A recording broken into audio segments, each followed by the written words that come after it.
किसी गांव में दो दोस्त रहते थे। एक का नाम हीरा था और दूसरे का मोती।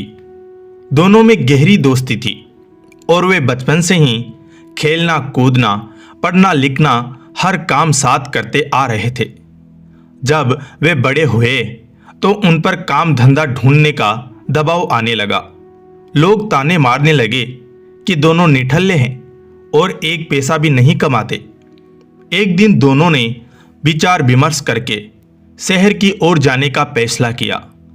अपने घर से रास्ते का खाना पीना लेकर दोनों भोर होते ही शहर की ओर चल पड़े।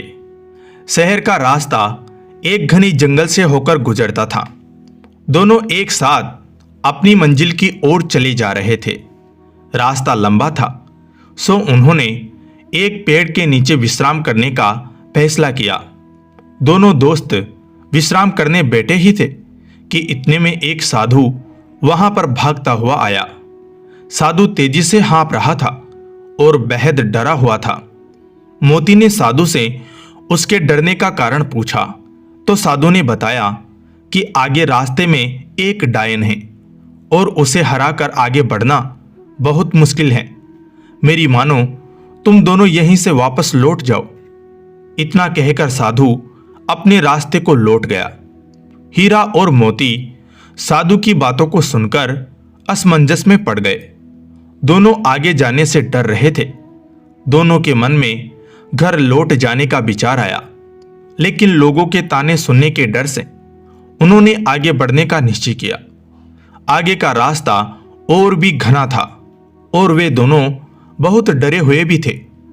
कुछ दूर और चलने के बाद उन्हें एक बड़ा सा थैला पड़ा हुआ दिखाई दिया। दोनों दोस्त डरते हुए उस थैले के पास पहुंचे। उसके अंदर उन्हें कुछ चमकता हुआ नजर आया। खोलकर देखा तो उनकी खुशी का कोई ठिकाना ही न रहा। उस थैले में बहुत सारे सोने के सिक्के थे। सिक्के इतने अधिक थे कि दोनों की जिंदगी आसानी से पूरे ऐसो आराम से कट सकती थी। दोनों खुशी से झूम रहे थे। उन्हें अपने आगे बढ़ने के फैसले पर गर्व हो रहा था। साथ ही वे उस साधु का मजाक उड़ा रहे थे कि वह कितना मूर्ख था जो आगे जाने से डर गया। अब दोनों दोस्तों ने आपस में धन बांटने और साथ ही भोजन करने का निश्चय किया। दोनों एक पेड़ के नीचे बैठ गए। हीरा ने मोती से कहा कि वह आसपास के किसी कुएं से पानी लेकर आए ताकि भोजन आराम से किया जा सके। मोती पानी लेने के लिए चल पड़ा। मोती रास्ते में चलते चलते सोच रहा था कि अगर वह सारे सिक्के उसके हो जाए तो वो और उसका परिवार हमेशा राजा की तरह रहेगा। मोती के मन में लालच आ चुका था। वह अपने दोस्त को जान से मार डालने की योजना बनाने लगा। पानी भरते समय उसे कुएं के पास एक धारदार हथियार मिला।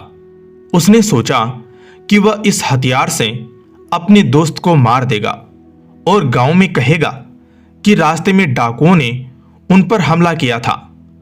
मोती मन ही मन अपनी योजना पर खुश हो रहा था। वह पानी लेकर वापस पहुंचा और मौका देखते ही हीरा पर पीछे से वार कर दिया। देखते देखते हीरा वहीं ढेर हो गया। मोती अपना सामान और सोने के सिक्कों से भरा थैला लेकर वहां से वापस भागा। कुछ 1 घंटे चलने के बाद वह एक जगह रुका। दोपहर हो चुकी थी और उसे बड़ी जोर की भूख लग आई थी। उसने अपनी पोटली खोली और बड़े चाव से खाना खाने लगा। लेकिन ये क्या, थोड़ा खाना खाते ही मोती के मुंह से खून आने लगा और वह तड़पने लगा। उसे एहसास हो चुका था कि जब वह पानी लेने गया था तभी हीरा ने उसके खाने में कोई जहरीली जंगली बूटी मिला दी थी। कुछ ही देर में उसकी भी तड़प तड़प कर मृत्यु हो गई। अब दोनों दोस्त मृत पड़े थे और वह थैला यानी माया रूपी डायन जस का तस पड़ा हुआ था। उस साधु ने एकदम ठीक कहा था कि आगे डायन है।